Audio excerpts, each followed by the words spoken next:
Hello there. Welcome to the Maker Manager Money podcast, a podcast about entrepreneurs, solopreneurs, founders, business owners, and business partnerships. From startups to stay-ups, to inspire entrepreneurs to keep going and future entrepreneurs to just start. My name is Kyle Knowles, and it's a Friday in Carlsbad, California. We're actually in the Carlsbad room at Kiln Carlsbad. Kiln is completely killing it in the co-working space industry, and I believe that they are the GOAT. They are the LeBron James, or if you're old school, the Michael Jordan of co-working spaces. Today's guest is Brian T. Franco, founder and managing partner of Meritage Partners, a leading M&A advisory firm based in Newport Beach, California. With nearly 2 decades of experience, Brian is an expert in guiding companies towards successful exits, having deployed over $2 billion in capital across diverse industries such as architecture, engineering, and construction, or AEC for short, healthcare, tech, B2B, business to business, and B2C, business to consumer services. Welcome to the podcast, Brian. Thank you for having me, and it's fun to be here. And it's interesting to hear that intro because it brings me back to kind of my journey, right, as a human, as an entrepreneur, and looking forward to unpacking that and just sharing more with you guys. So thank you for having me on the show, though. Well, thanks for being here, and thanks for making the effort to get down here. Yeah. There's so much more to this. I mean, I've had a couple of introductory calls with you. We've talked offline.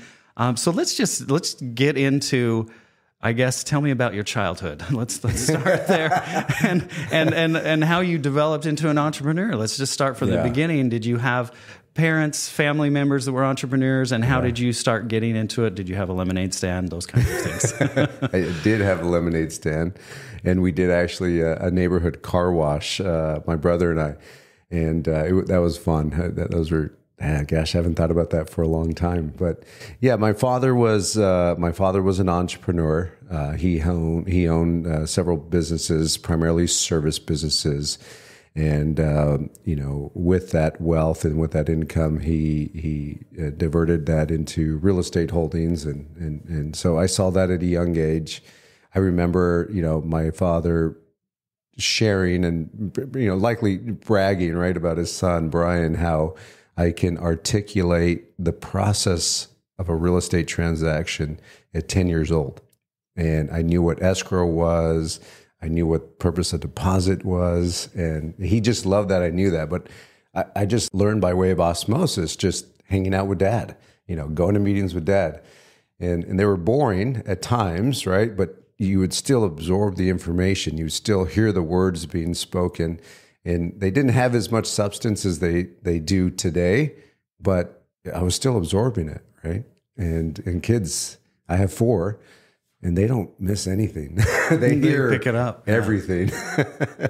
So my parents are today still married, and my father since retired. But in my journey, in my life, I grew up as a middle child. I had an older sister and a younger brother. Although I do call my older sister Christy, I call her my little sister. But as a middle child, I like to imagine how I come into the work that I am in today, because I was always the peacekeeper of the family. I was always the intermediary, right? Working and sorting through, I don't want to say problems, but challenges in the household dynamic. And it was always important to me that, I spent time, with everyone in the family. And, but as a middle child, you have to work harder because you're sometimes left out of the game, or sometimes you're left out of the conversation, right? Because, the baby is the baby, always will be the baby in the family, right? So they'll always get that love and attention, just like my daughter. And then the oldest will always be that guinea pig of the family, right? So, right. Typically the oldest child in the family is, the parents are the most strict, right? And typically they're the most rebellious. And so you see that dynamic play out. And I did as a child, right? But growing up, I mean, from having lemonade stands to We would go around washing cars. And I remember one summer, the other kids were like inspired by it. They're like, well, you're making money doing this? I'm like, yeah. And you're having fun? Yeah. Can we do it? We're like, sure. And so we actually had a choice of who would help us. And so my brother and I would figure out who was like the most efficient, and we would, those that were efficient, we'd bring them back for the next job or jobs. And everyone was always so like willing to have you wash their car, right? And so that made it easy for us to step into that. But in that, we had a budget, right? We knew what our soap costs were. We knew what our time was worth. We knew, to go out there and establish the relationship with the customer to wash their car was. So we ended up, we would write this out even on pencil, like number 2 pencil and paper, and we would divvy up the payments at the end, and we do it over and over and again. And what was cool about that is years later with my son Braden, who's now 13, I went through that same exercise with him because he didn't do a lemonade stand. His niche was lemonade delivered. And so he would make the lemonade at home. They would put it in a wagon, and then they would go around the neighborhood and they would sell it. And he did great. So we estimated like, okay, 1 pound bag of sugar is, I don't remember the cost. Let's say it was $5. And then we would determine how much sugar he would use per batch and how much lemons. And sometimes he would have to buy the lemons, but sometimes the neighbor would give him free lemons, right? So it's like his cost of goods sold would change from batch to batch. Right. But then they would determine, okay, this is what we have to sell it for. And it was good for him. And so I believe that, that was an experience that will stay with him. And hopefully it'll stay with him in a good way, because it showed him how to be a good steward of that money that he was earning while covering his cogs and his labor, because his labor was his younger brother and one of the neighborhood kids, actually. So it was cool. It was cool. But, growing up, what's unique about my story, and you mentioned that I was on the board of a women's care center. A women's care center is a leading inner city center designed to really reach out to crisis pregnancy scenarios and situations. And so as a teenage father, which I was, my oldest Jacob will be 28 in 2 weeks. And he was born in 2000. I'm so sorry. Late 1900s, 1995, he was born. I was a sophomore, second half of my sophomore year in high school. I was 16 years old, a month shy of 17. I turned 17 on January 22nd. And this whole experience slingshotted me into manhood. I knew that I was too young to be married. I knew that Jacob's mother was not my destined wife, but I knew that, look, the natural consequence of being a promiscuous child is a child, is a baby, right? So, but Jacob was born, and I graduated high school at 17 and a half. I went to summer school every year. So I got those extra credits. And so it allowed me to, but my senior year, my second half of my senior year, I had 2 electives. One of them was work experience. So I worked. And the other one was an art class. So I literally finished high school halfway through my senior year. But the last half was me just filling out a coloring book, because it was an art class. It was more than a coloring book, right? And then I was working. And I worked at at that time, I worked at a movie prop house. We had nothing but medical movie props on the sets. We had permanent sets on Chicago Hope and ER, if you remember those shows. Yeah. And we did, fun sets. Like we had a set on, what was the movie where Arnold Schwarzenegger gave birth? Is that like, not Kindergarten Cop, but one of those? It's not Twins. No, not Twins. I always forget the name of that movie, but we did that whole scene where Arnold Schwarzenegger gave birth to a child. I have to remember the name of that movie if I'm going to say this story. And then there was a funny movie. Well, not funny, but it was a terrible movie, which made it funny. Volcano.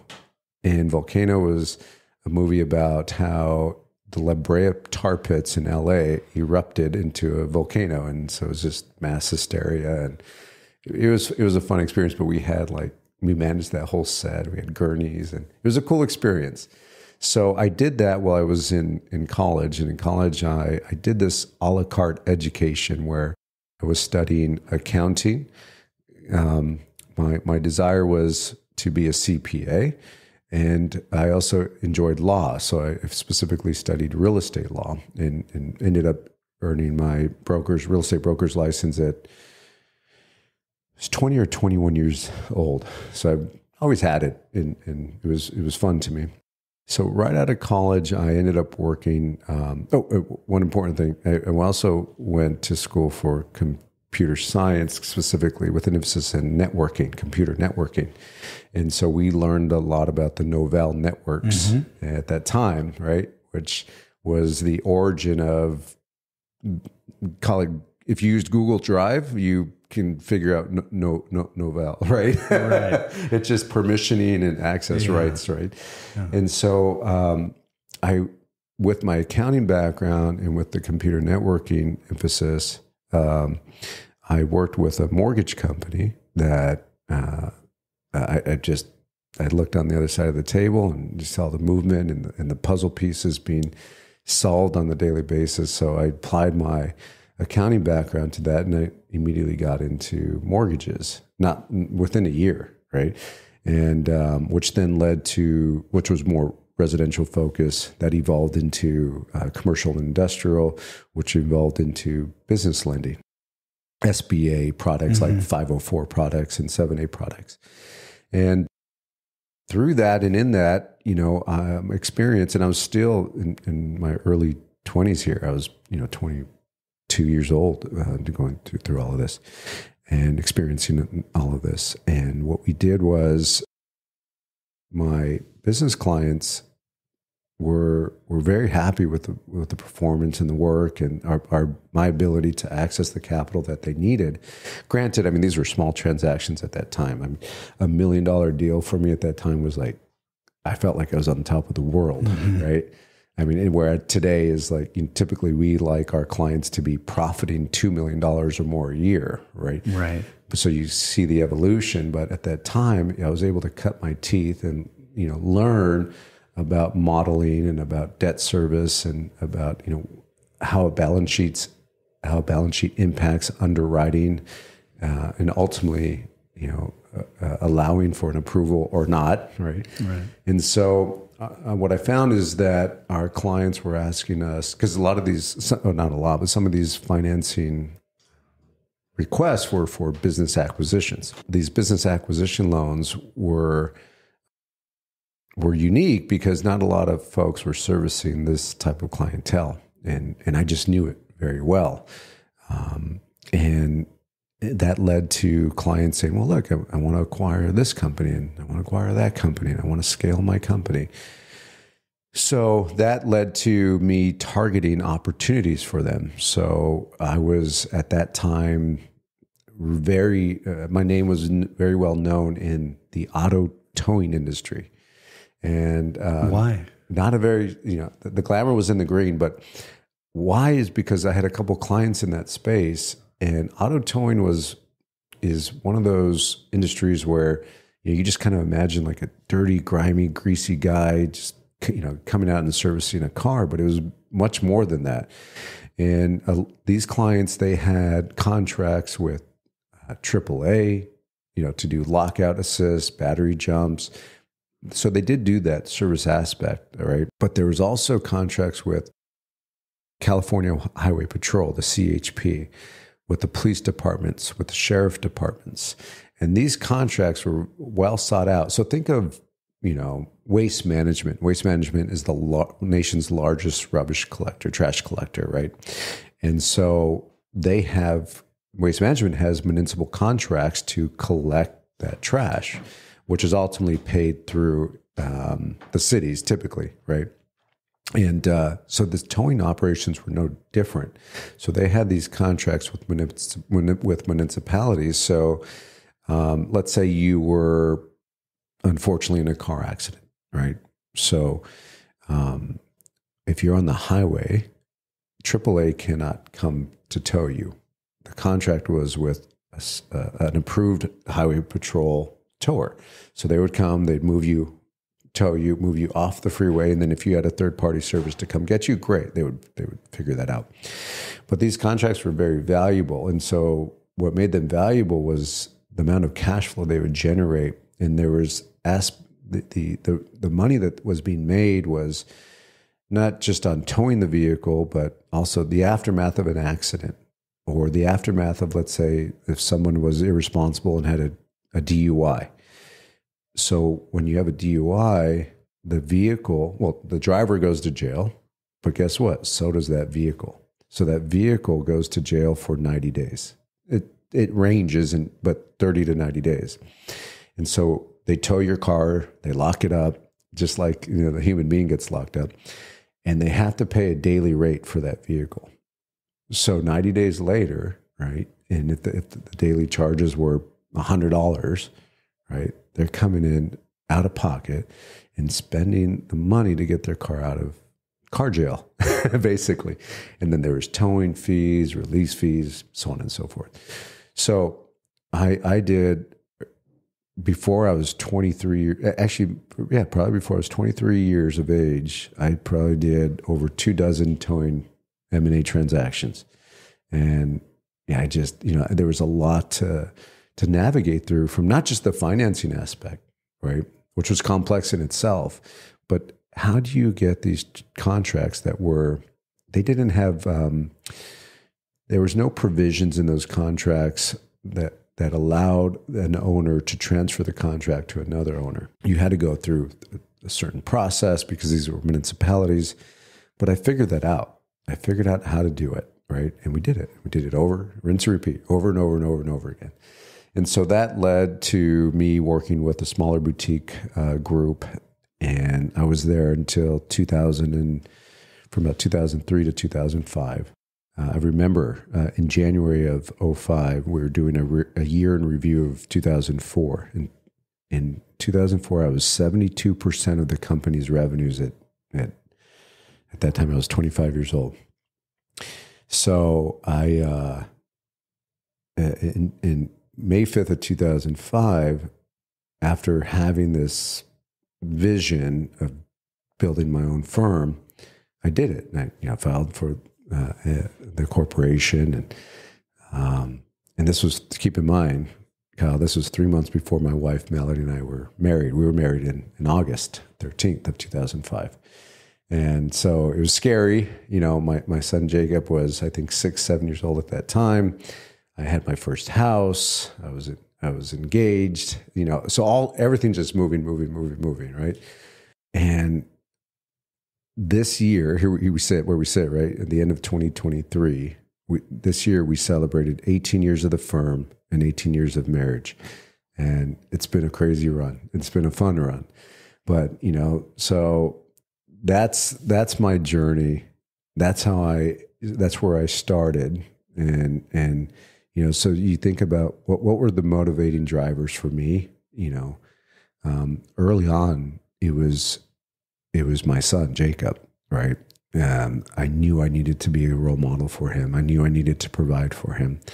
And so to where I sit today, I'm 44 years old. I'll be 45 next month.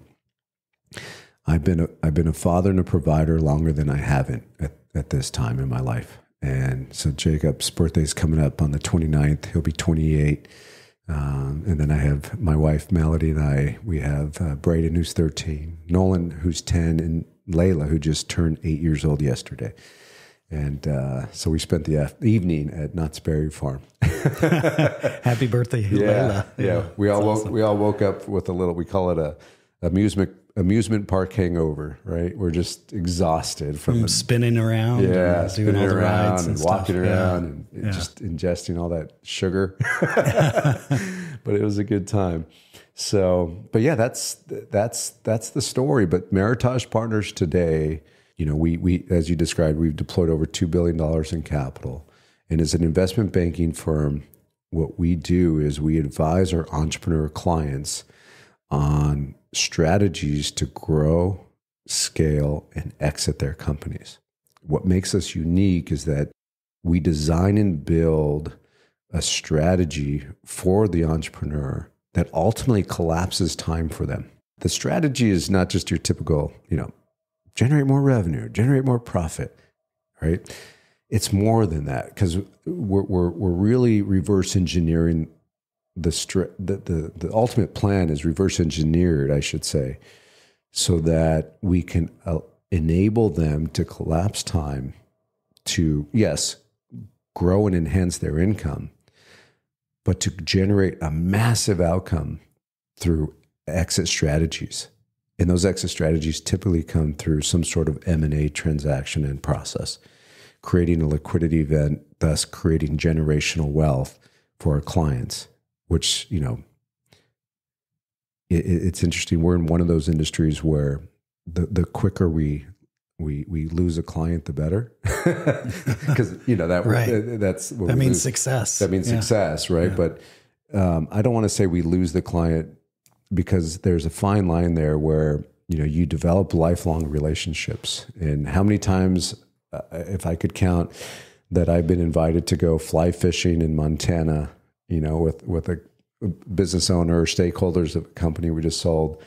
I mean, it's countless, right? And but I always remind them, hey, I'm still working. That sounds great. Yeah. Every now and then I'll join, some of these adventures, and they are fun. They are, and it's very rewarding. Both from, yes, the monetary reward is there, but you're still working. Yeah. So I'm still working, right? I didn't sell my company. I'm not retired. Okay, yes, exactly. I mean, certainly in the plan, right? But no, we didn't sell our company, but we do develop these lifelong relationships, and a lot of times, we maintain those relationships. We stay in touch, and of course, early on in the firm, we did zero marketing. Our marketing was by way of word of mouth and referral, and I was describing to you that, the reward is twofold for us. There's monetary value, yes.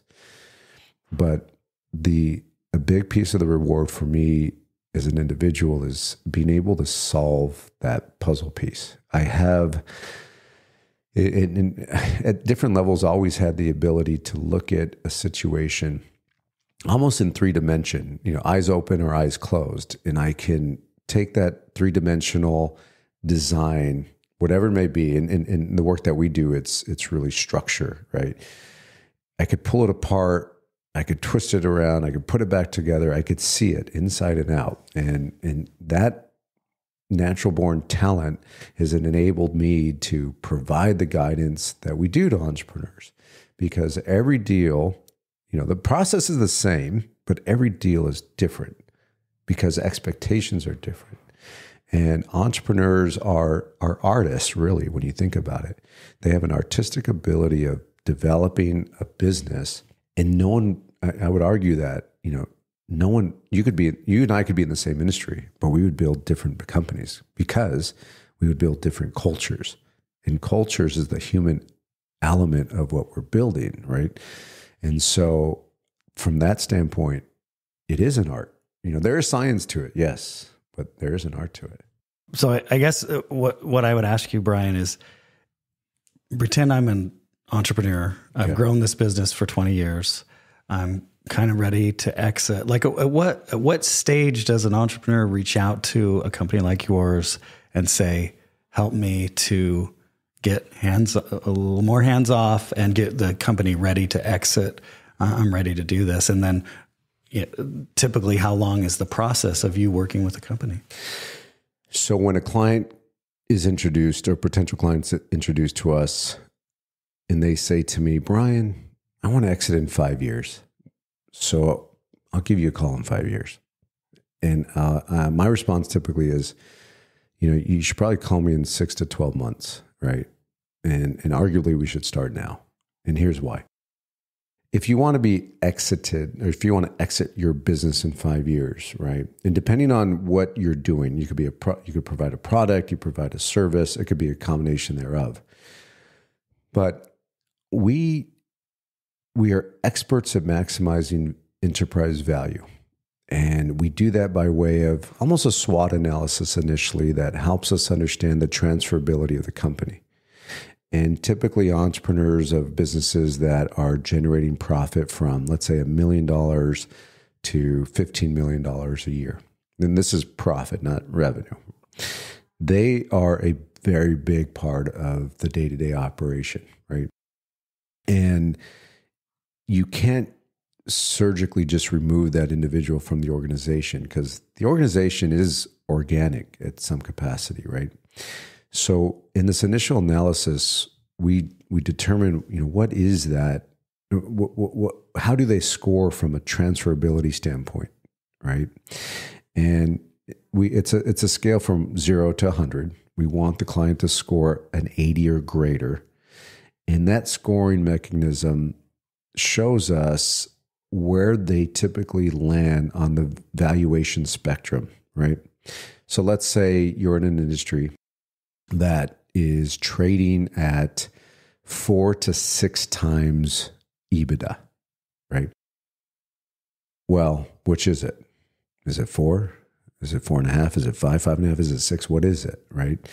So the initial assessment that we do allows us to pinpoint on that spectrum of where you would fall, right? Are you best in class or are you struggling to get through the day-to-day, right?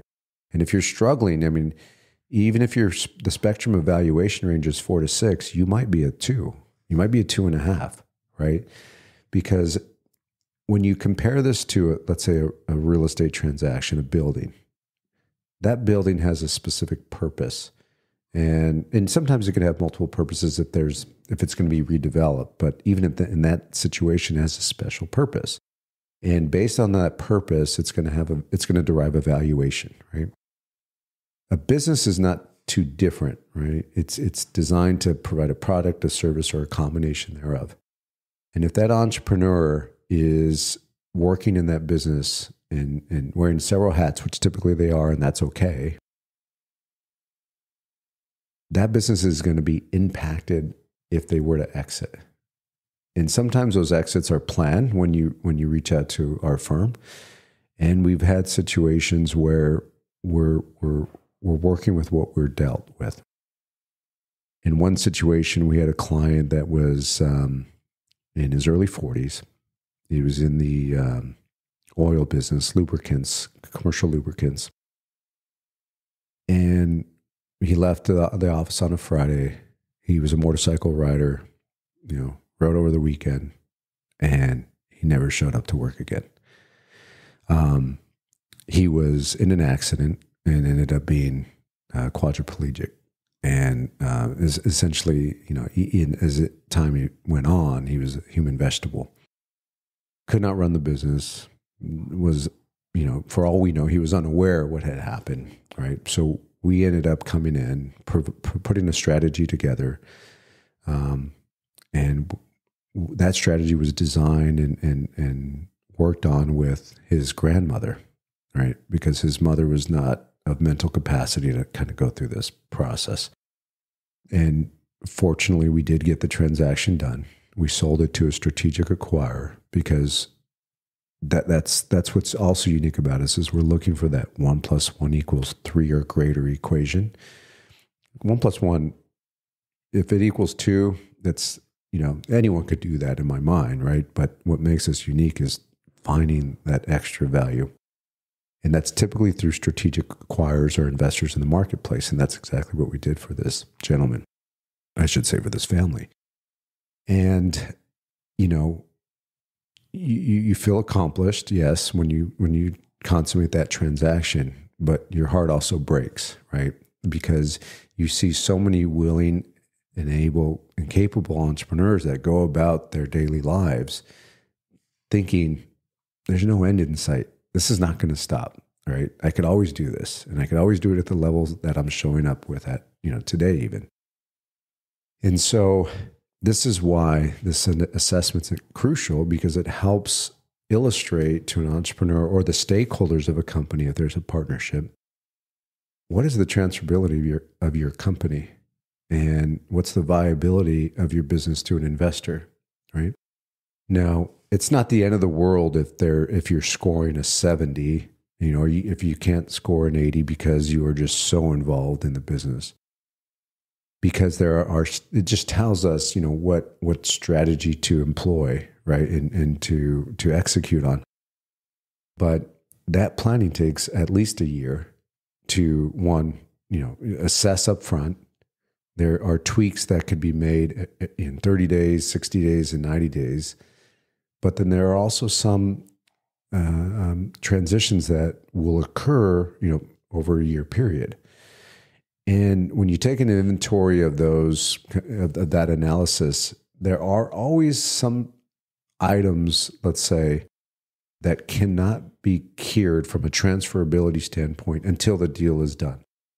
And so as long as we know that, we could plan for that, we don't come to market by way of looking, desperate or unprepared, or even in a situation where we lose leverage, right? We never go to market with that mindset, right? And with that type of plan. If those items of lack of transferability are inventoried and presented as in terms of the rationale for the transaction or the sale or merger, then that becomes the appetizing piece of this to investors and buyers, because they too are looking for that 1 + 1 = greater than 3 equation, right? If there's synergies, if there's cross-pollination, if there's some way and somehow to access critical mass, whether that's geographic reach, discipline, or even product reach. And it's the better together model, right? And so some of those items will be cured. Again, I'm repeating myself, but they'll be cured by the transaction itself. And that transaction can occur where we call it the, rip off the rearview mirror approach, where you're in the car, you rip off the rearview mirror and you never look back. And that for some entrepreneurs, that is the expectation. And we could achieve that. We could reach that with the proper planning. And with some clients, I'll give you a case study we're working on right now. It's an infrastructure company focused on dry utilities. So think of power transmission and telecom.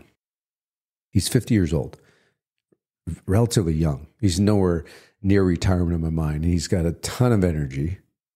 I mean, more energy than you see in a typical 50-year-old. And what's unique about him is that he sits in an industry where his peer group are late in their 60s, 70, and they're looking for an exit strategy, right? But he has what we call as a platform, and that platform can grow by way of organic growth, yes, right? And that's just, hiring the right people, bringing on new clients and customers, and executing on that. But then there's growth through acquisition, where his peer group that's in their 60s, late 60s and 70s, they're looking for a way out. And he's perfectly positioned to acquire those companies, roll them up under his platform at 50. And we have a plan with him, it's just 2 years, right? A 2-year plan to do this, to approach this roll-up strategy, double the size of his company. We think we could do it in 18 months, but we're going to have to leverage the capital markets, which we're experts at. We understand based on the situation, where to access that capital. Capital typically comes in 2 forms. It's either debt or equity or a combination thereof. And figuring out that puzzle that we were discussing earlier allows them and enables them to execute on those strategies, whether it's organic growth or growth through acquisition. And at 50 years old, even if he decided to retire in 2 years, which he could, in that planning, as we develop the business, we're going to bring on his wife. I didn't mention this, I should, but his wife's the controller today. So she's the first one to exit. We're going to bring on a professional CFO. We're going to set this platform up for this growth that I'm describing.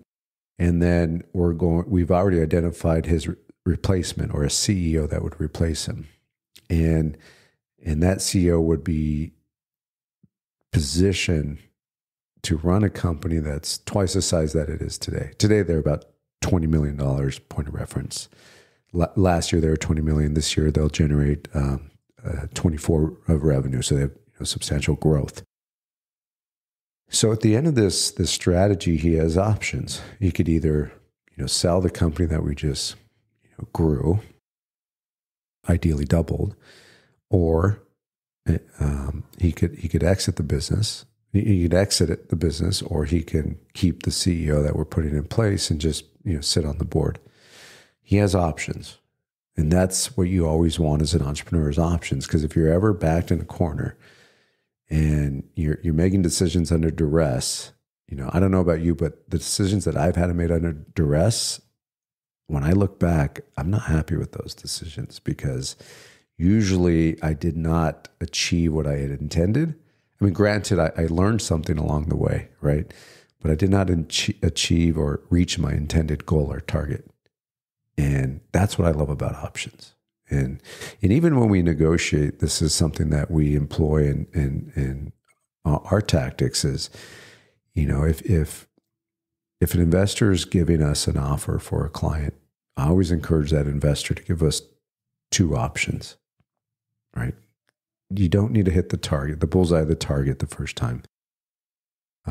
Give us two options, compare and contrast, right? Let's test what you're offering, what you're able to offer with our client. And let's see if there's a pathway forward. Now, our fiduciary responsibility is with typically the seller client, and we'll show them, by way of comparison, what is more aligned with their expectations, what maximizes enterprise value while minimizing risks and providing some level of liquidity. There's always an answer there. We just have to figure out, what it is. But you don't figure that out by giving somebody one flavor, right? I always say, if you just give me plain vanilla and I don't like it, you don't know what I like, right? But if you give me chocolate, vanilla, and strawberry, I could tell you which flavor I like and why, right? It's a simple, silly illustration, but it really articulates like what we're trying to find out, with the client in this process. So I could go on and on different case studies, but I think this helps give some color to what that process looks like. And in terms of planning, we would love to plan 5 years out. If it's a year or 2 years, we have ways to collapse time and to get to the intended destination. And I will say that the transaction itself is not the destination, because at times what happens is we can have a client that we sell the majority of the company, but they maintain a minority piece of equity, with the larger strategic buyer. In another case study, in a transaction we just closed in June, that was our client's situation where he was looking to retire. His wife has since, retired. So she put the pressure on him like, hey, I'm sitting home alone. We're supposed to be traveling the world together and you're working. So he had that pressure at home, which was good pressure. It was motivation more than anything. Yeah. And, but we showed him a pathway where he can scale his time down over the next 2 years. In the initial transaction, he took 2/3 liquidity and he maintained 1/3 equity. That equity roll forward was with a public company. Now, this is all public information now because it's already happened. But when we announced the deal on a Tuesday in June, by Friday, the public stock was up 13.8% in a matter of days. And he did nothing to grow his business other than transact. And so the 1/3 equity that he maintained, grew by almost, almost 14% in the same week he sold it. And so a lot of times these are unknowns to entrepreneurs. These are pathways to their destination that they didn't know they had options, or specifically these options. So that's what we're very good at. And that's what we love doing. And as I described earlier, these are the puzzles that I love to solve because they are, right? You're giving certain pieces and you got to figure out how to put it together. I think it's fascinating. business to be in, and you get to see, and you're working with so many different types of businesses. I mentioned healthcare and tech and architecture, all these kinds of businesses. So you meet a whole bunch of different entrepreneurs. So when you come in and do this analysis, right? Do you send a team in? Do you go in and I assume it's like, let me see your books, let me see your processes, your standard operating procedures. But when you do this, do you, first of all, who's the team that goes in and does it? Second of all, what are you finding that these businesses and business owners haven't done to get ready to exit? What are some of the common things that you're seeing? So initially, we call them discovery days, and I love to participate in those discovery days and lead those meetings. There's varieties of what we can do, but it really depends on the client, because we always say we will move at the speed of the client. And so the discovery days are fun in my mind, because they're typically 4 hours. Typically, we don't want to take up everyone's entire day. And this is intense too. It's intense. A lot of questions. Yeah. Thought-provoking questions, hard questions to answer, because these are questions that either they have never thought of, right? Or they've never been asked or from somebody, or even asked themselves. So it really helps define where they're at in terms of this thinking, but the tangible outcome of this discovery day is this transferability assessment that I was describing. And then, so there's two components to it. And one of the components is the financial analysis. Now, we could either do that before the discovery day or after. It really depends on the client.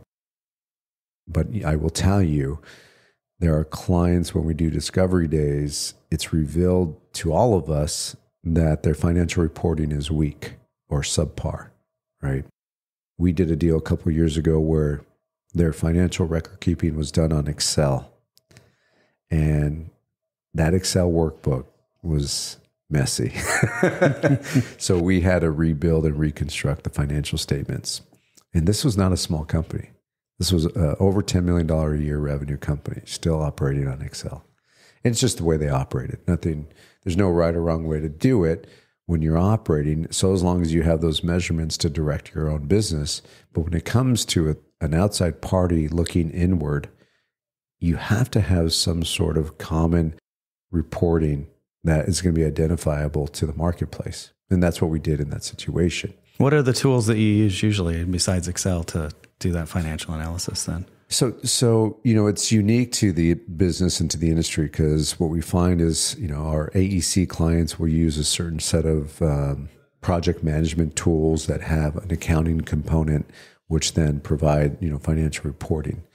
A manufacturing company is going to use a different software that's managing, the production of, I'll say, an aerospace company, let's say, that has both commercial and defense projects. And there's specific softwares for that industry, which also has an accounting component to it. But when you look at these systems, although they're fantastic when it comes to operating the day-to-day and the production and the work in progress and everything that goes into that, the outputs aren't exactly what the market wants to see from the standpoint of evaluating valuation, from the standpoint of evaluating cash flow, capital expenditures. And so we'll do that analysis. But sometimes we find that clients are just so far behind in their reporting, because you have to understand, when we come in, we're going to make measurements on their business that they've never thought of. And so in situations like that, and why having a year or 2 years to plan is important is because we might advise them to bring on a professional CPA, or we might have them bring on an interim CFO that's going to come and develop KPIs for them to track and follow. We might hire a third-party quality of earnings firm to come in and qualify those earnings, right? Because when we go to market, no different than a public stockbroker trading, stocks of a public company, we are trading the ownership of a privately held business. The major difference is we're working off of snapshots of information at a particular date and time, where public companies are typically real time, typically, in terms of information and the data that's flowing through the marketplace. So when you are taking a snapshot, financial snapshot of a business that you're discussing 3 months later with an investor, the information's already outdated. And if you or if the business doesn't have the tools to produce ongoing reporting, it's going to be difficult to get that type of transaction completed. So, long way of saying, we come in, we do the assessment in the discovery day. I do have a team that does the onboarding for the financial analysis. I have my lead financial analyst is Scott. He's been with me for 6 years, almost 7 years now.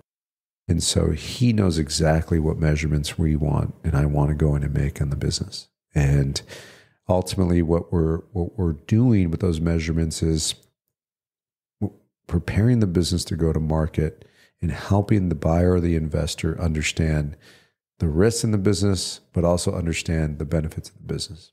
And a risk, as an example, would be, I'll go back to aerospace manufacturing. There's only so many OEMs out there. And so there's naturally going to be customer concentration, revenue concentration. But so as long as that revenue concentration is under 25 to 30% of the total revenues, that's comfortable. But if we have a client that has a customer that's 80% of their revenues, we better have a very good narrative and understanding of why. Is that more transactional, or is it more of a partnership? If it is a partnership, is it unilateral or is it bilateral? Are you feeding each other business? And if we can understand that, then we can share that in our narrative, because we call it N squared, numbers and narrative. Because numbers are great, right? And they give us the measurements that we need. But narratives are just as important because it threads together with the story of that business and why the business is performing as well as it is, or perhaps they're going through a seasonality decline, right? Or seasonal decline, I should say. So we have to figure that out. And we do that through the discovery, through the financial analysis, and then we move forward. You had another question for me, and it slipped my mind. No, yeah, I asked you like 3 questions at once. But so you do the workshop, you do the financial discovery. You're seeing that a lot of your clients, the financial reporting maybe isn't that great. Correct. And then then you go back, you get together with your team and you put together a plan and with milestones, I assume, and this is what we're suggesting. And then you have a meeting. I guess you go back to them and present basically your findings. Is that kind of the next steps? Precisely it. Yes. And so what we do is we take those meetings in 90-day leaps, right? They could be more frequent, they could be less frequent, just depending on where the client is and how much that time they need to make those initial, shifts and adjustments that we're advising them on. But every 90 days, we have what we call as a transaction trigger. And we have a conversation and we say, okay, are we where we want to be? And are we ready to start entering into dialogues with the marketplace about the opportunity? If the answer is yes, then we move forward. If the answer is no, it's typically because there are tasks that still need to be, completed, right? Or elements of the business that still need to be cured from a transferability standpoint. And the fun thing about this is that every 90 days we will reassess the valuation, based upon how they're scoring, and specifically on that valuation, spectrum valuation, or valuation of spectrum, right? Where do they land? In every 90 days, they're always improving. So if it was a 4 to 6 valuation range, you see it climbing and climbing and climbing. And it's very rewarding. And we put together what we call the Meritage Stock Ticker, the MST. And it shows them, if the frequency is every 90 days, the moves that they're making, how it's improving the value of their company. So it's a real-time feedback, real-time in the sense of every 90 days, but it shows them the reward of the hard work that they're doing. And that's how and we continue that for as long as that's needed, right? And there again, there are some of those transferability tasks or topics that just won't be cured until we consummate a transaction, right? For example, if it's a company that's servicing a specific geography, I mean, in some cases, it would take years to develop, that same business model in a different part of the country or the world. That might be one of those tasks, right, or goals that would be better addressed by the transaction itself. Because you have to remember, the client is typically looking for a pathway out, which means less risk and less reinvestment, not more time, more risk, and more investment. That makes sense. Okay, so you have an overall plan, but then you're meeting every 90 days to say, okay, this was our suggestions for the next 90 days. Where are we? Yeah. Can we keep, do we need to keep moving forward in different ways? So back to a question I asked earlier, financial reporting, you're seeing that as something that maybe entrepreneurs and business owners, maybe there's some improvements that need to be made with their financial reporting. What other things are you seeing that companies typically are not, I guess, they're not strong in, areas they're not strong in that helps their valuations? And to be fair to operators and entrepreneurs, the reality is their financial reporting could be great for their internal purposes, right? And so from that standpoint, we can't be too critical. But from the to keep lights on, to keep the business going, right? Correct. The day to day. So they're in good. They're in they're in the black, right? Yes. They're not in the red. Yes. But it's not about the future valuation or selling the company. Correct, because when it comes to evaluating the company or transferability of the business, we're going to make different measurements that they just might not be making. And one, because they may not be aware of it, or they may not have the source data to make those measurements. So in those cases, we do need to retool the way they're reporting. So in instances where, you heard the phrase, bad data in, bad data out, right? There's typically good data there, but if we cannot get to the intended measurement by way of triangulation at times, we are going to have to start making measurements in the business and suggestions to the operator and to the owner of that business on what they could be having their team manage, right, or monitor. A classic one in the AEC space is going to be work in progress. So a business cycle is you have a pipeline of opportunities which you work hard to transition to contracts. Those contracts become your backlog, right? And your backlog is then beginning at different times for different projects, but that turns to work in progress. And that work in progress is really where the measurements are lacking, right?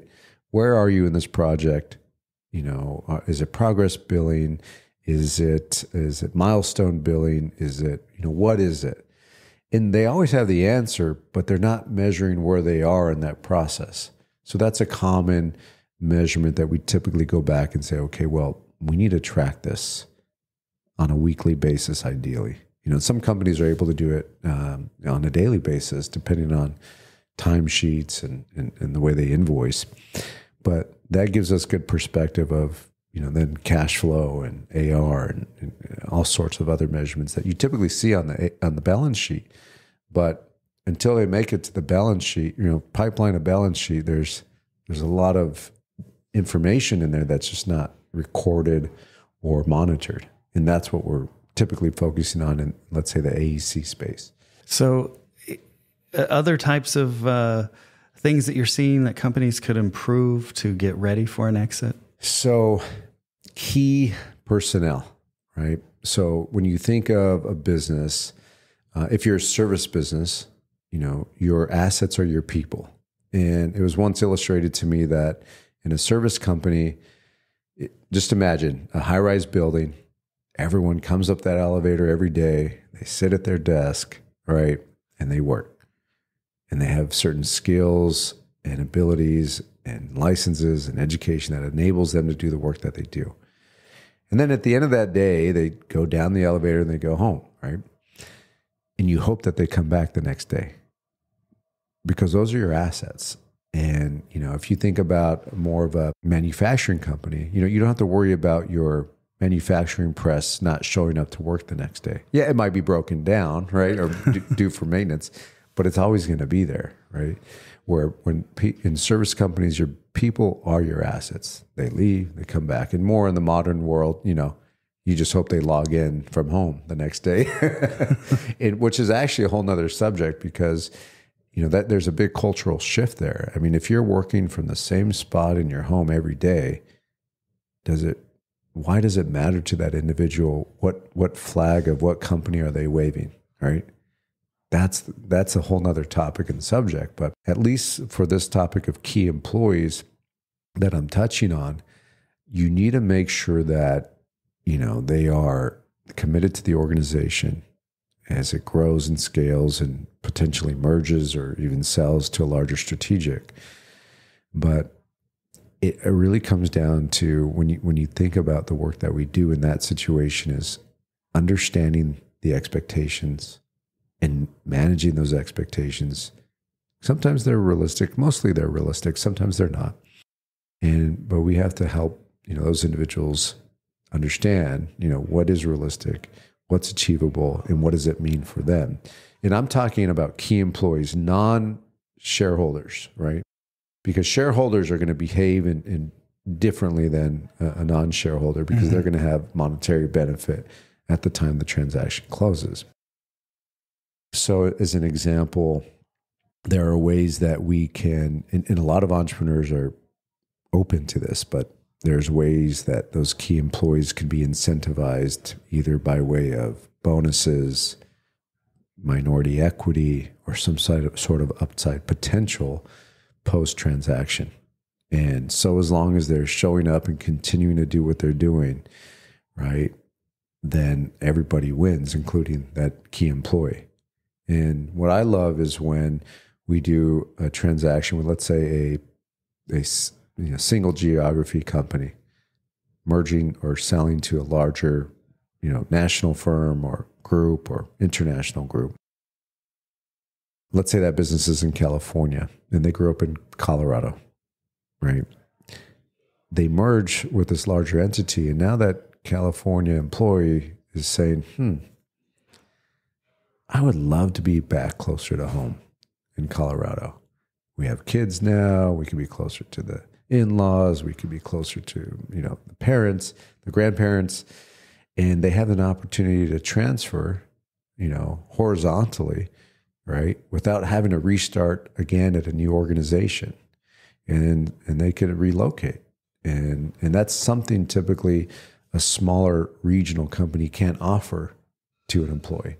So there are benefits, and you just have to understand, what drives that individual. So we do some of this work, but we also have advisors that specialize on company culture and transferability of company culture so that culture maintains itself during an integration process.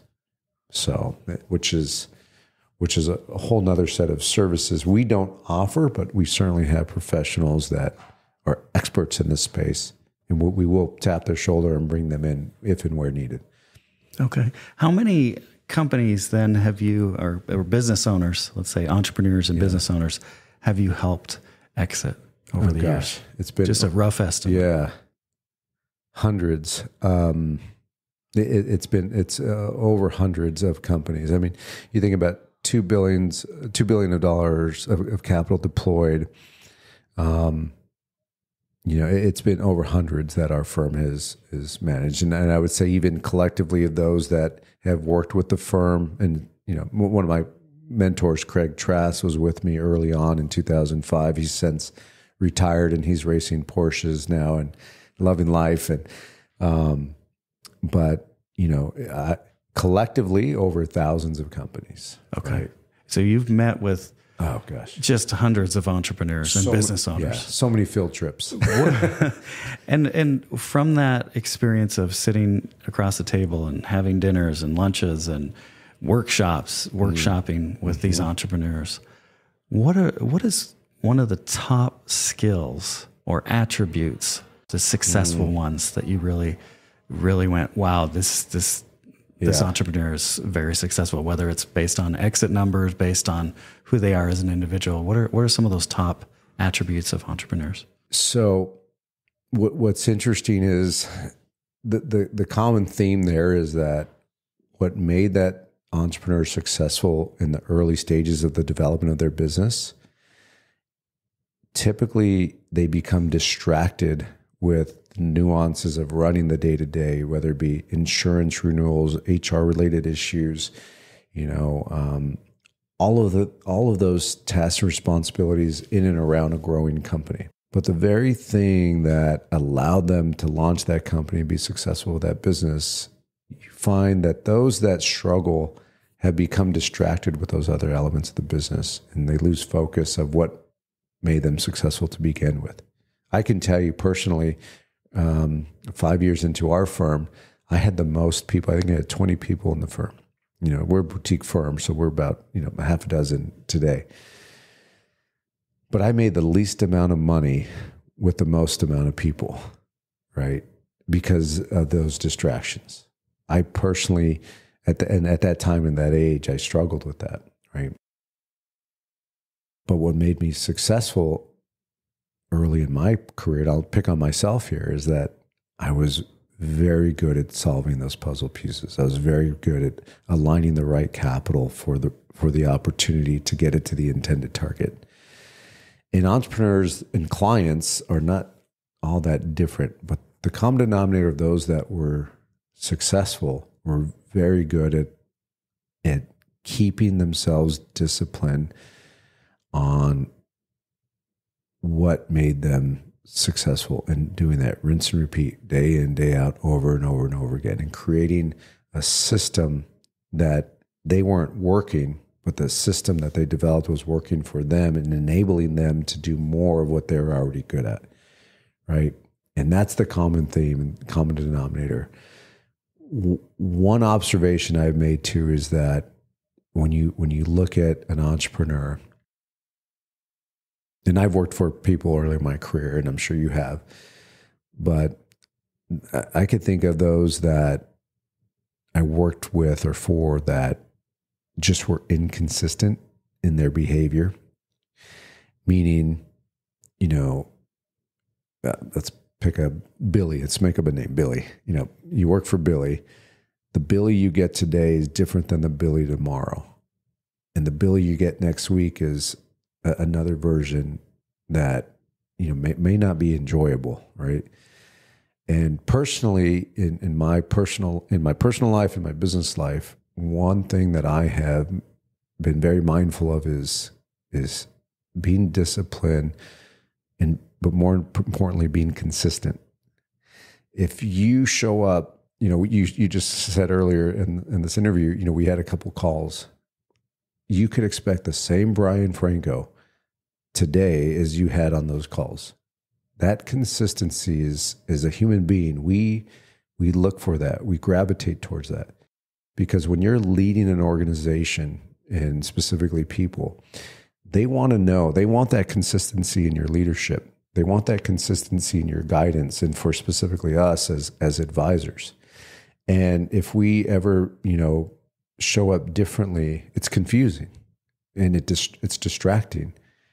And I will tell you, those that have, the common denominators of those that have been successful have been both disciplined and consistent. And I could distill it down to those two things. Now, there's obviously other reasons, right, what make an individual successful, but those are just two key elements that I've observed in my life. What's a book that you recommend the most to people, Brian? Oh, gosh. I think the books that have really resonated for me is, if it's one book on this topic that I'm talking about, and I should remember the author, 4 Hour Work Week by Tim Ferriss. Right? Okay. Great book. It speaks to what I was just talking about, how, we as entrepreneurs can become distracted, right? So you want to focus. There's an exercise in that book that has you focus on those tasks that make you the most money or generate the most revenue for your company. And those tasks that, have to be done, but don't generate revenue or generate very little revenue could be, offloaded into a system, right? Which ultimately enables, the leaders of an organization and empowers them to move forward and grow. I also love, if you'd allow me, another book is 21 Irrefutable Laws of Leadership by John C. Maxwell. John C. Maxwell in that book talks about, if you want to develop a true leader, right, put them in a nonprofit setting, right, and see how they lead those people. Because in a nonprofit setting, as you may have experienced, you're dealing with volunteers. Those individuals are showing up because they want to participate in whatever that nonprofit organization focus is, but they don't have to listen to you as a leader. They don't have a paycheck that they're waiting for at the end of the week, right? So, you don't have that power over them. And because you don't have that power over them, I think John C. Maxwell says in that book, a good leader by how many followers they have, right? And in a nonprofit setting, if the driver's not income, right, for people to show up, and you could still lead them and they still follow you, he just, and that was one of the rules that he came up with. But I see it to be true as well, right? And I tested that even in my own life, and I've experienced that in my own life. And so I think those are two really good books. Awesome.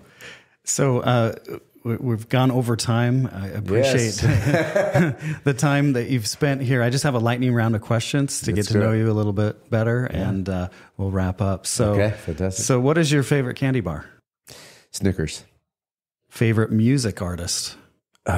It varies, but I'm a big Pearl Jam fan. Favorite cereal? Rice Krispies. Mac or PC? Mac. Google or Microsoft? Google. Dogs or cats? Dogs. I'm allergic to cats. And cats are just not loyal. Phantom or Les Mis? Ooh. I've seen both. I'm going to have to go with Les Mis. All right. What's something that most people don't know about you? I shared in this recording about being, a young father, right? And so a lot of, strangers don't know this about me, right? Because I have younger kids, and, you always have people come up to you and say, hey, be careful. They're going to grow up so fast. And, then it's like, do I explain the story? But that's something that most folks don't know about me. Yeah. I loved learning about that because I think it's part of who you are. Absolutely. Taking on that responsibility at such a young age. Yeah. And you have a wonderful son, and he actually is working with you. Yes. And producing your podcast. We didn't get a chance to talk about it yet, but how do people find your podcast? And tell us a little bit about that. Yeah. So we my oldest son, Jacob, he graduated from AFI, American Film Institute, last year. And he's now an adjunct professor as well, teaching film and directing. And what a better teammate to have, right? And happens to be my oldest son. It's a fun dynamic, but we produced and written a show called Private Capital Mastery. You could find it on wherever you consume podcasts.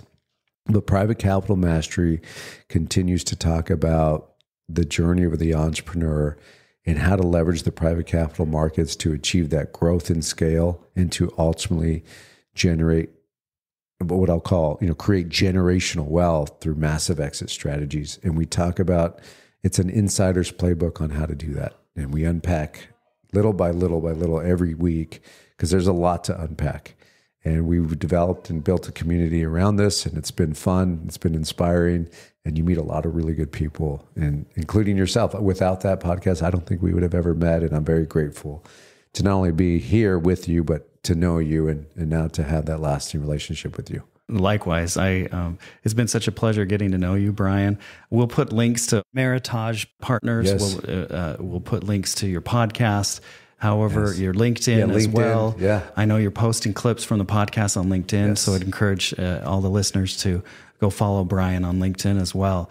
But thank you so much for driving down today to Carlsbad. It's been so fun I feel like we could talk for hours. There's so many things to unpack. We could. And there's so many lessons you've learned, and the people you're working with are people that I'd like to reach, with this podcast too. And so thank you so much for being here, Brian. I wish you and Meritage Partners massive success in the coming years. And I hope one day you can retire so you can join all the people you've helped exit on those fishing trips. Yes. And again, thank you for being here. My pleasure. Thank you for having me. And yes, we could probably go on for another hour and a half, but happy to come back at any time and talk more about anything that you think is relevant to your listener base. But again, we'll put those links in, but meritage-partners.com is our website. Private Capital Mastery is our podcast. And of course, you have my number personally, so I look forward to staying in touch and getting together. Carlsbad, wherever it may be, I'll come find you. I'll take it. I love the sunny weather here. Yes, there's a lot to love. Thank you so much, Kyle.